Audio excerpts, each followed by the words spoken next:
ఓ భారతి కనీసం 100 ఏళ్ళు ఉంటుంది.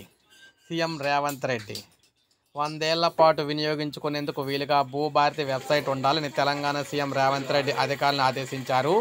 జూబ్లీ హిల్స్లోని తన నివాసంలో భూభారతిపై సమీక్ష నిర్వహించారు. ఈ సందర్భంగా ఆయన మాట్లాడుతూ సామాన్య రైతులకు సైతం అర్థమయ్యేలా భూభారతి వెబ్సైట్ ఉండాలన్నారు. అత్యాధునికంగా రూపొందించాలని కోరారు. భద్రతాపరమైన సమస్యలు రాకుండా పకడ్బందీగా ఫైర్ వాల్ ఉండాలని అన్నారు. భూభారతి నిర్వహణ బాధ్యతను విశ్వసనీయ సంస్థకు అప్పగిస్తే బాగుంటుందని తెలిపారు. భూభారతి పోర్టల్ను సోమవారం జాతికి అంకితం చేయనున్నారన్నమాట. ఈ సమావేశంలో సీఎం సలహాదారు నరేందర్ రెడ్డి, నల్గొండ మిగిలిన నాయకులందరూ కూడా పాల్గొనబోతున్నారు.